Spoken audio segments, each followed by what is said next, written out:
Ya.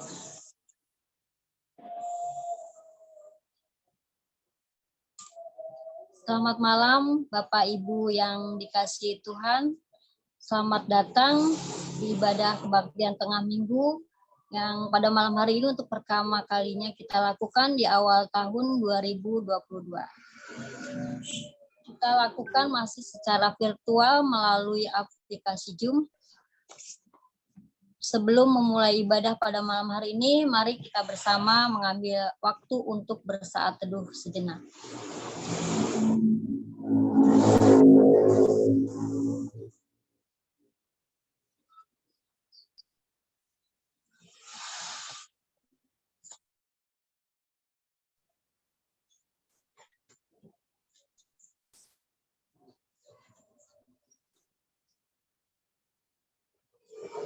Marilah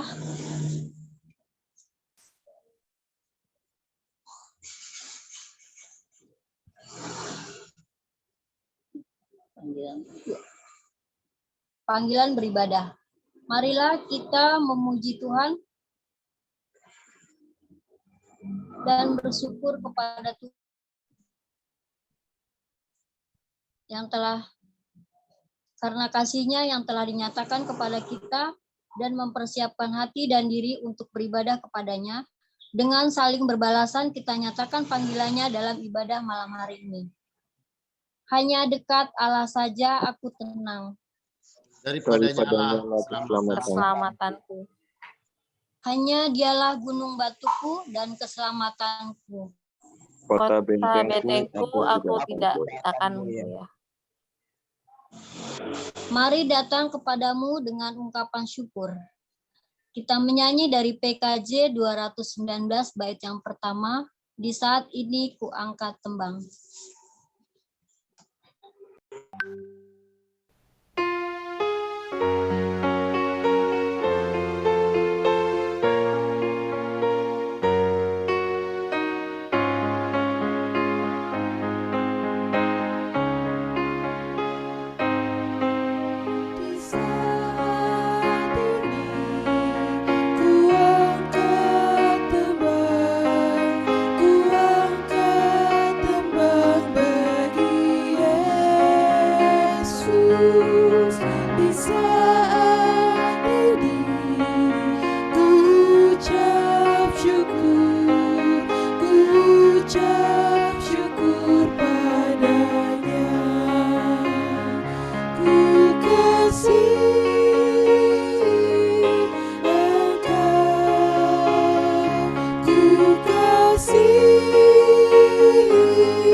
Bapak Ibu yang terkasih, kita akan menerima votum dan salam.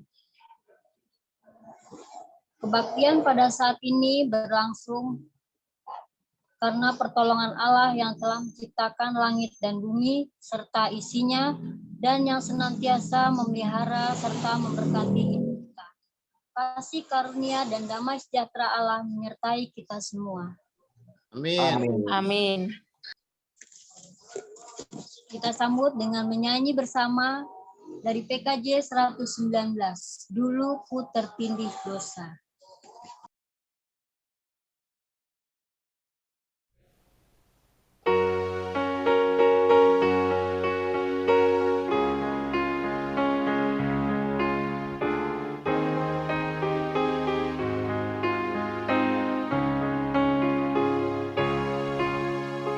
Dulu ku tertindih dosa,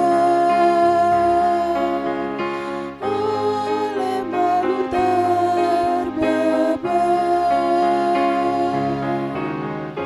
Tangan Yesus menyentuhku, diubah diriku olehnya. Dijamahku, dijamah, melulup sukacitaku. Tuhan Yesus menjamahku, diriku ciptaan baru.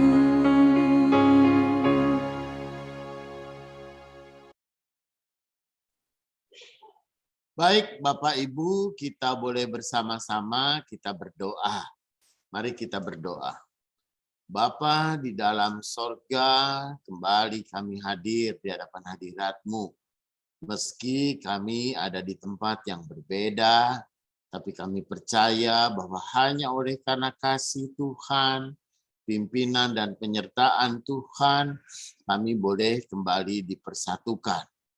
Dan bahkan di tengah-tengah ancaman virus corona yang semakin menular dan semakin meninggi, dan bahkan varian baru Omikron pun juga menjadi bagian daripada ancaman, kami percaya Tuhan tetap menjagai kami dengan kesehatan.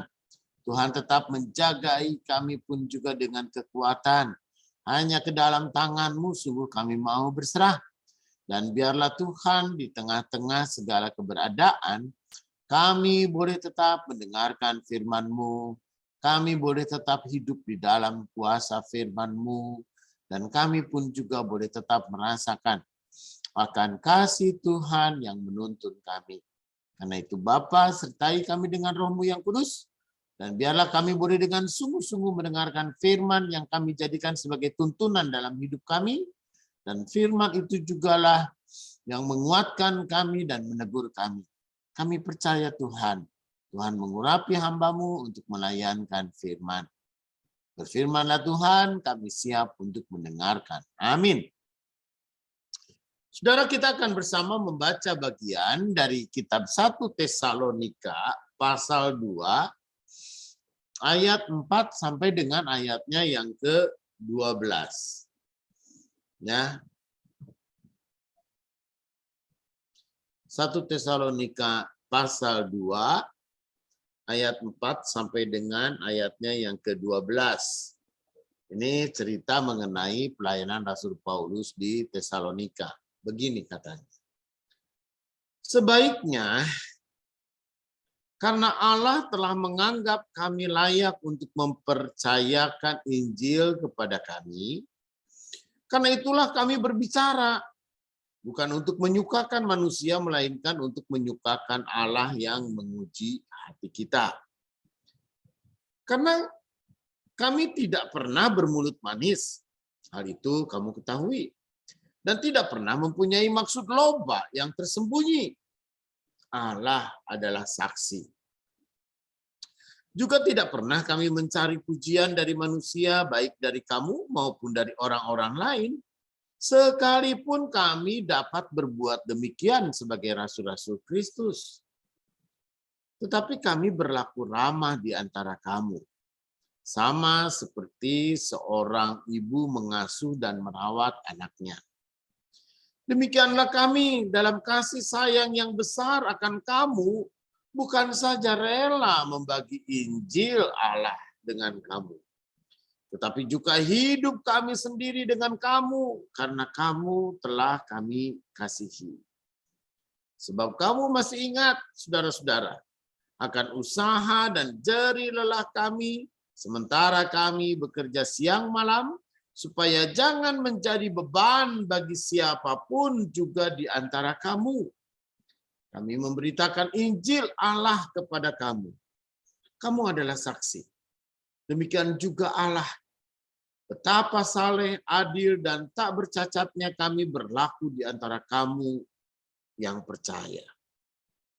Kamu tahu betapa kami seperti bapa terhadap anak-anaknya, telah menasihati kamu dan menguatkan hatimu seorang demi seorang, dan meminta dengan sangat supaya kamu hidup sesuai dengan kehendak Allah yang memanggil kamu ke dalam kerajaan dan kemuliaannya. Secara demikian, pembacaan Alkitab, berbahagia mereka yang mendengarkan firman Tuhan dan memelihara di dalam kehidupannya. Haleluya. Bapak, Ibu, dan saudara-saudara yang kekasih di dalam Tuhan, ada banyak hal sekarang orang mudah sekali untuk mengadukan orang lain ke pengadilan atas dasar penghinaan. Orang dengan mudah sekali salah ngomong, orang salah ucap, dan bahkan orang pun juga lalu kemudian memiliki pengertian yang berbeda dan pemahaman yang berbeda. Itu bisa menjadi sebuah alasan bagi orang lain untuk melaporkan diri kita ini kepada pihak kepolisian. Dan bahkan dengan tekanan massa, maka kesalahan-kesalahan kecil bisa menjadi sangat fatal sekali. Karena itu, saudara yang kekasih di dalam Tuhan, memang itulah yang kemudian oleh para ahli kemudian menjadi bagian atau menjadi bias-bias komunikasi, yang kemudian bias komunikasi itu dikriminalisasi sedemikian rupa. Orang mudah sekali untuk menuduh, orang mudah sekali untuk menunjuk, dan bahkan orang mudah sekali untuk menjatuhkan. Ya, ketika ada seorang pejabat mengatakan bahwa Tuhan itu bukan orang Arab, itu pun juga lalu kemudian menjadi masalah. Itu kemudian dipermasalahkan. Saudara, sebagai perumpamaan ataupun juga yang diumpamakan di dalam Alkitab kita, Allah itu tidak jarang dipersonifikasi. Allah itu pun juga tidak jarang digambarkan sebagai seorang manusia. Misalnya di dalam kitab Kejadian, ketika Adam dan Hawa setelah dia melanggar, setelah dia jatuh ke dalam dosa, lalu kemudian Allah melangkah di Taman Eden. Kata melangkah, emangnya Allah itu manusia punya kaki apa? Ya, Pak, apakah Allah itu pun juga lalu seperti manusia lalu melangkah di taman? Ya kan? Nah, kita tidak memahami, saudara, tapi pada zaman itu yang biasa dia. Gitu. Kita pun juga biasa melakukan personifikasi. Misalnya lagu Rayuan Pulau Kelapa. Melambai-lambai, nyiur di pantai, emang melambai. Melambai-lambai itu tangan manusia yang melambai-lambai. Itu kan yang melambai, tetapi pohon kelapa nyiur itu dianggap lalu kemudian melambai. Sedemikian rupa. Nah, saudara yang kekasih di dalam Tuhan, tetapi apa yang membuat orang kemudian mudah sekali tersinggung atau mudah sekali lalu kemudian mempermasalahkan dan mempersoalkan, maka ini lebih banyak karena emosi. Lebih banyak mungkin karena tidak suka dan tidak senang. Atau mungkin oleh karena berbagai macam hal, alasan-alasan yang lain. Dan hal itu pun juga terjadi di tengah-tengah kehidupan jemaat Tesalonika. Apa yang dilakukan oleh Rasul Paulus? apa yang dikerjakan oleh Rasul Paulus pun juga seringkali dianggap sebuah kesalahan. Dan bahkan dalam pelayanan Rasul Paulus di jemaat Tesalonika, saudara, segala hal juga salah ucap, salah omong pun juga seringkali menjadi masalah.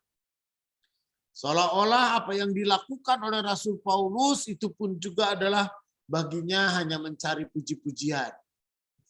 Ataupun juga Rasul Paulus hanya ingin dipuji. Ataupun juga bahkan Rasul Paulus pun juga dianggap sebagai orang yang memperkaya diri atau loba, begitu ya. Memperkaya diri dengan sembunyi. Maka sebetulnya pada saat inilah Rasul Paulus mau mengatakan bahwa di hadapan Tuhan dan di hadapan jemaatnya, dia belajar untuk dengan sungguh-sungguh ya melakukan sebuah pelayanan dan pekabaran Injil. Karena itu pada ayatnya yang keempat dia mau mengatakan Allah yang sesungguhnya menganggap layak. Apakah Rasul Paulus layak untuk menjadi rasul? Apakah Paulus pun juga layak untuk menjadi pekabar Injil? Apakah Paulus juga layak untuk menjadi pelayan bagi Tuhan? Ayat keempat, perhatikan. Sebaliknya karena Allah telah menganggap kami layak. Jadi siapa yang menganggap orang itu menjadi layak atau tidak layak? Baik atau tidak baik untuk menjadi pelayan? Saudara, maka ketika itu orang boleh mengatakan bahwa hanya Allah. Allah yang menentukan dan Allah jugalah yang kemudian mempercayakan ya tugas pelayanan, tugas pekabaran Injil ini kepada Rasul Paulus. Oleh karena itulah maka dia berbicara, oleh karena itulah dia mau melakukan pelayanan. Dan apa yang ditujukan di dalam pelayanan dia bukan ya untuk kemanusiaan dia, bukan untuk puji-pujian, bukan untuk kesenangan dia, bukan untuk siapa-siapa dari dirinya, tapi semata-mata hanya untuk Tuhan. Sesungguhnya saudara, ketika Rasul Paulus pun juga mau mengatakan bahwa apa yang dilakukannya itu hanya untuk Tuhan, maka dia mau mengatakan silahkan. Karena dia percaya bahwa Allah yang menguji hati. Allah yang sungguh-sungguh yang tahu apa yang dilakukan oleh Rasul Paulus. Karena itu saudara, apa yang dikerjakan oleh Rasul Paulus memang bukan hanya sekedar dia mau bermulut manis, dia mau kelihatan baik-baik saja, ya dia pun juga bersifat pura-pura baik gitu, enggak juga. Gitu, atau pura-pura ramah gitu ya. Atau supaya baik kelihatannya dan ramah lalu semua orang bisa tertarik dan mengikuti. Yang enggak tuh. Ya, kata Rasul Paulus, tidak. Ya, saya tidak mencari pujian dari manusia, baik kamu atau orang lain. Ya, saya tidak berlaku ramah juga di antara kamu. Itu. Tapi apapun yang Rasul Paulus katakan, bahkan dia berupaya ya untuk melakukan sesuatu dengan baik sama seperti seorang ibu yang mengasuh dan merawat anak. Ya kan? Dengan lemah lembut. Dia pun juga lalu kemudian berupaya dengan sungguh-sungguh sama seperti seorang ayah yang menasehati anak-anaknya. Yang menguatkan hati dari satu orang ke orang yang lain. Saudara, mungkin kalau kita lebih jauh, kita bisa mencoba mendalami ya metode pelayanannya Rasul Paulus ini. Itu dia sudah benar, dia melakukan apa yang baik dan apa yang benar. Ketika dia tegas, ya Rasul Paulus itu simbolnya kecenderungannya dia tegas. Dan dia berkata apa adanya. Dan dia pun juga melakukan, kalau dia melakukan dengan kasih, dengan lembut, dengan baik, ya seperti seorang ibu atau seperti seorang ayah, itu memang karakter dia di dalam mengajar dan membimbing dan menuntun. tetapi ketegasan dia kepada orang-orang yang ada di manapun juga, termasuk di Tesalonika. Nah, karena itu dia mau mengatakan pada saat ini. Ya, orang boleh menganggap itu sebagai sebuah kesalahan, orang boleh menganggap pun juga adalah sesuatu yang tidak baik. Tetapi bagi Rasul Paulus apa yang dilakukannya dan apa yang dikerjakannya semuanya untuk Tuhan. Dan dia layak dan melayakkan diri untuk hadir sebagai Tuhan. Sebagai bagian dari tugas untuk melakukan pelayanan bagi Tuhan, maksudnya. Karena itu saudara, melalui firman Tuhan kita pada saat ini, baiklah kita dengan sukacita, baiklah kita pun juga dengan sungguh-sungguh, baiklah kita pun juga dengan keterpanggilan dari hati dan jiwa kita yang terdalam, bahwa kita mau melakukan segala yang terbaik untuk Tuhan. Kita boleh hidup di hadapan Tuhan. Kita pun juga boleh dengan sungguh-sungguh kita berkarya di dalam setiap bidang dan setiap tugas, dimanapun kita ditempatkan dalam bidang profesi apapun juga, kita melaksanakan tugas Tuhan, kita melaksanakan tugas panggilan Tuhan, kita pun juga dipanggil untuk kemudian menjadi pelayan-pelayan bagi Tuhan. Lalu apa yang terbaik? Itu bukan untuk pujian kita. Apa yang terbaik yang kita lakukan bukan untuk kepentingan diri kita. Kita harus menjauhkan diri dari mencari pujian yang sia-sia. Kita pun juga harus menjauhkan diri dari kecenderungan kita menjadi loba dan memperkaya diri sendiri. Kita pun juga harus menjauhkan diri, itu kan, dari berbagai macam godaan-godaan. Tetapi kita hadir di hadapan Tuhan dengan sungguh-sungguh. Itu dimanapun kita ditempatkan, kita boleh tetap menjadi pelayan bagi Tuhan. Hidup kita adalah utusan. Kita diutus. Dan Tuhan juga yang memperlengkapi. Kita hidup juga bagi Tuhan. Dan Tuhan juga yang menyediakan segala yang kita perlu. Kita juga hidup bagi Tuhan.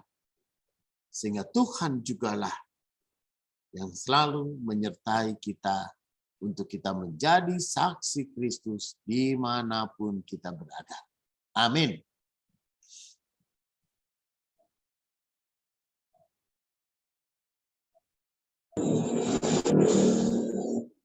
Terima kasih Pak Pendeta untuk firman Tuhannya pada malam hari ini. Kiranya boleh menjadi berkat untuk kita semua yang mendengarkan pada malam hari ini.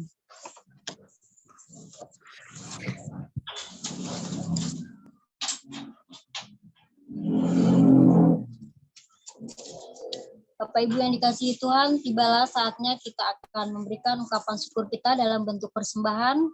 Sebagai ayat pengantarnya terdapat di Ulangan 8 ayat 17 dan 18. Begini bunyinya.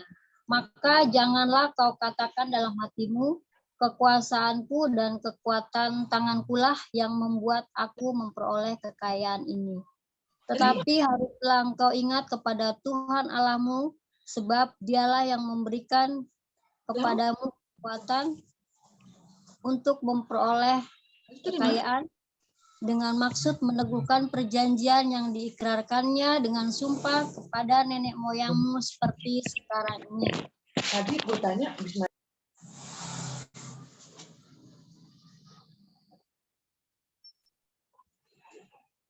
persembahan dapat dimasukkan ke amplop dan diserahkan di gereja atau ditransfer ke rekening BCA dengan nomor rekening 6330270860 atas nama Margareta de Sumua. Sambil mengedarkan persembahan, kita akan menyanyi dari Kidung Jemaat 389.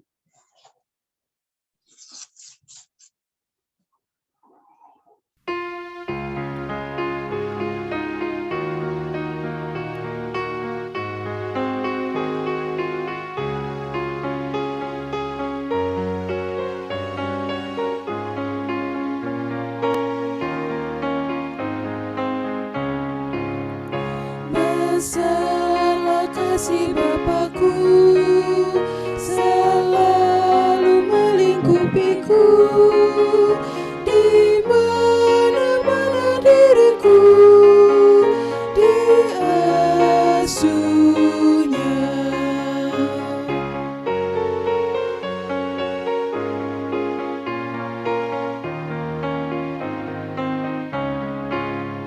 Betapa kasihnya besar, tak usah hatiku gentar, ku berbahagia benar diasuhnya.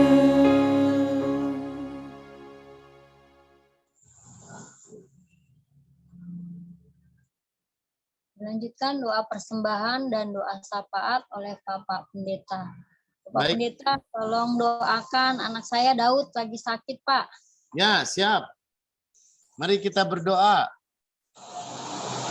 Bapa di dalam sorga, di saat ini, sungguh Tuhan jugalah yang menetapkan setiap kami untuk menjadi pelayan. Di dalam bidang apapun, dalam pekerjaan apapun, Tuhan teguhkan kami agar kami boleh melayani. Ya, dimanapun kami ada, karena dengan melayani itulah maka Tuhan boleh memberkati. Dan dengan melayani itu pun juga kami sungguh beroleh berkat. Karena itu Bapa dalam surga, Engkaulah Allah yang memperlengkapi kami. Engkaulah Allah juga yang menyiapkan kami. Engkaulah Allah pun juga yang menyediakan segala yang kami perlu. Karena itulah Tuhan Allah Bapa, ajari dan pimpin kami agar hidup kami boleh menjadi pujian bagi nama Tuhan. Agar hidup kami di tengah-tengah pekerjaan, tugas, dan juga pelayanan-pelayanan kami, dan juga profesi-profesi yang kami tekuni, kami dengan sungguh-sungguh menjadi pujian bagi nama Tuhan. Kami boleh menghadirkan sukacita bagi banyak orang, terutama orang-orang yang kami layani dengan baik. Dan biarlah mereka pun juga beroleh sukacita dan damai sejahtera oleh karena kasih dan kebaikan-kebaikan Tuhan. Dan Bapa di dalam sorga, di saat ini pun juga kami menyadari benar. Di dalam realitas kehidupan, Engkaulah Allah yang menjadi sumber hidup kami, sumber kekuatan dan kesehatan kami. Kalaupun juga ada saudara-saudara kami yang pada saat ini terbaring oleh karena kelemahan tubuh mereka. Dan bahkan Tuhan jugalah ketika di saat ini semakin maraknya corona ataupun juga Omikron, sehingga ada beberapa saudara-saudara kami juga yang harus terpapar, Tuhan jugalah yang memberkati, Tuhan juga yang menyertai, dan kami yakin dan percaya cara Tuhan bekerja untuk menjagai kami semua. Karena itu kami berdoa baik bagi Ibu Desi, Ibu Rima, Daud, dan juga Bapak Opi, dan juga mungkin ada banyak saudara-saudara kami yang lain. Dan mungkin saudara-saudara kami yang lain pun juga harus isolasi mandiri. Karena itulah Tuhan Allah Bapa, hanya ke dalam tangan-Mu dan hanya oleh kuasa-Mu kami yakin dan kami percaya. Dan Tuhanlah juga yang menjadi sumber kekuatan dan hidup kami. Tuhan melalui pemerintah, kami pun juga memperoleh vaksin. Dan biarlah vaksin itu adalah cara Tuhan untuk memelihara kesehatan kami semua.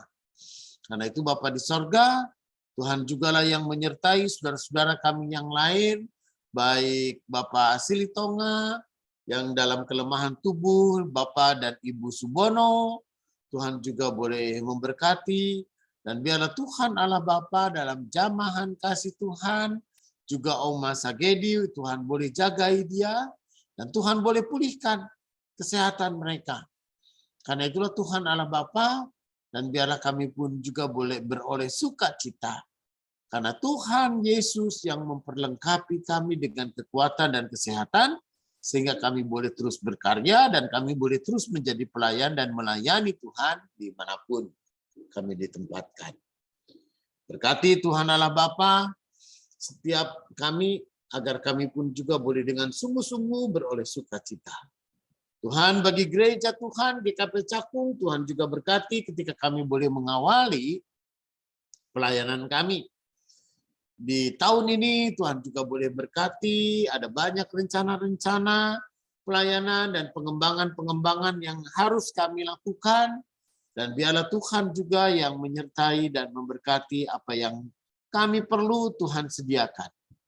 Karena itulah Tuhan Allah Bapa, kami percaya juga kalaupun juga di tahun ini kami harus siap lagi memilih para penatua yang Tuhan siapkan untuk dan Tuhan tetapkan untuk mereka menjadi pelayan-pelayan bagi Tuhan. Kami mau menyerahkan diri kami ke dalam tangan-Mu Tuhan. Tuhan juga yang meneguhkan agar persembahan yang sudah kami berikan boleh dengan sungguh-sungguh menjadi berkat bagi pelayanan GKP Cakung di tempat ini. Dalam nama Yesus kami berdoa. Amin.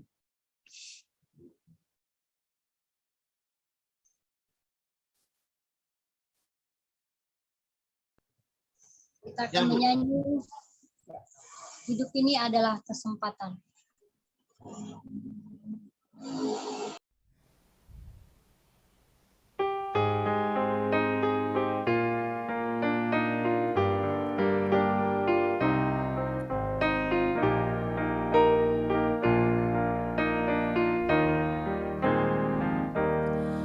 Hidup ini adalah kesempatan. Hidup ini untuk melayani Tuhan. Jangan sia-siakan waktu yang Tuhan beri. Hidup ini harus jadi berkat. Oh Tuhan, pakailah hidupku selagi aku masih kuat. Bila saatnya nanti ku tak berdaya lagi, hidup ini sudah jadi berkat.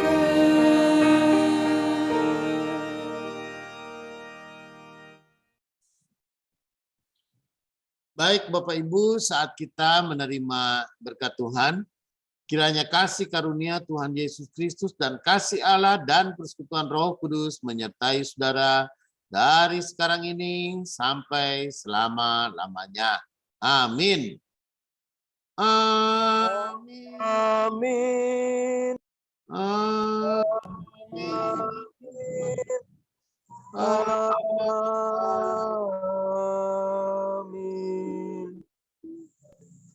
Baik Bapak Ibu, baktian selesai. Halo Pak Aldo, apa kabar? Sehat? Ya, Tuhan berkati. Lagi isoman, Pak. Oh ya?